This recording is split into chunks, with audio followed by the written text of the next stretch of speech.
Let me ask you about Google management. You spent a lot of time with these guys and with many, many executives there.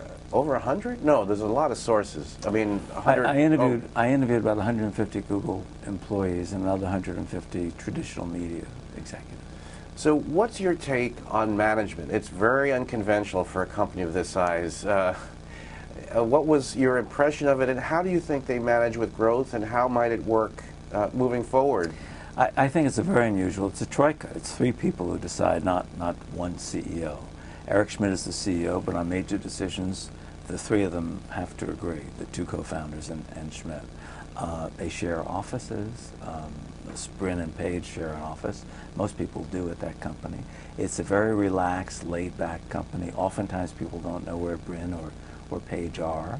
So it's an unconventional management system. On the other hand, does it work? Of course it works. I mean, Google is growing and thriving, and it's a very entrepreneurial company and successful company. But in the future, you've got some real questions. They were compelled to make some changes with the financial collapse of the economy. They began to cut for the first time. They began to scale back on some of the many services and apps that they were offering.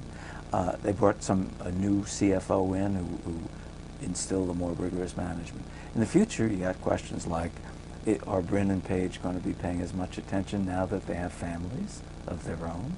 Now that they're, after all these years of working so hard, they have their own jet airplanes, maybe they want to smell the roses a little bit.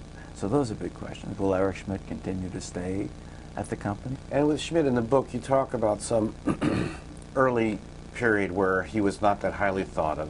But tell me, both the perception inside and outside of his effectiveness as a manager. When Schmidt was hired in 2001, he has a PhD. He's a computer scientist, the way the two founders of Google are. So they had gone through 12 or 13 different candidates, and finally said he's the one closest to us because he's a fellow engineer. But he was different than them. He was 20 years older. He wore a shirt and tie, not jeans and a cut-off T-shirt. And at some point, there began to be a little discomfort. He drove a Mercedes. They drove bicycles. It was a different mix there. And they went through some bumps of the first year or so of their relationship, but it's actually a pretty miraculous team that they've fashioned together, and I do not detect any deep discord between the three men.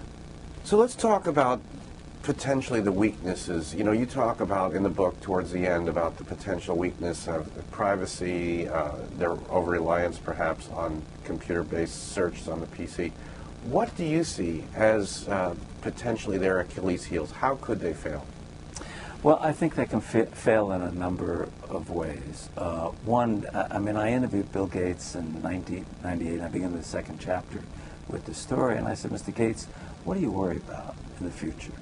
And I thought he would say Apple or Sun Microsystems or Oracle or some competitor. Instead, what he said to me, he says, I'll tell you what I worry about. I worry about someone in a garage inventing something I've never thought about, a new technology. Well, in 1998, in a garage was a new technology being invented.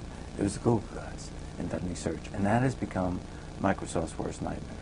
The question then becomes, in 2010, is there a comparable technology in a garage somewhere that's being invented that could upset and upend Google? One possibility is what's called vertical search. And the idea that, for instance, Facebook, which now has 350 million worldwide users, think about how much more efficient it is to do a search. If I'm looking for a camera and I post something from my Facebook friends, hey, I'm thinking about the Sony or Samsung or some other camera. Have any of you used it? And I get back 12 responses from people I know who have real experience. That's much more trustworthy and much more efficient than doing a Google search for that camera and getting 10,000 responses from strangers. So that's something they have to worry about. They have to worry about governments. All over the world. They're embroiled with China today, but they're embroiled with the U.S. government over privacy issues and concentration of power issues and copyright issues. And they're embroiled with the government in France and all over the world on a variety of issues. So they've got to worry about government, which is the 800-pound gorilla that can smack you down. And that gets to a third concern. Engineers are not often lack emotional intelligence. I certainly saw this at Google. In fact, at one point, Sergey Brin, when I pressed him on it, he acknowledged we lack emotional intelligence. They don't know how to gauge things they can't measure. An engineer can measure things. How do you measure fear? That people are afraid of Google's power? Or how do you measure politics in Washington? So they've been slow to respond to those concerns. And they may be slow as well to respond to public concerns about their size, as Microsoft was a decade ago. So that becomes a real potential threat to them.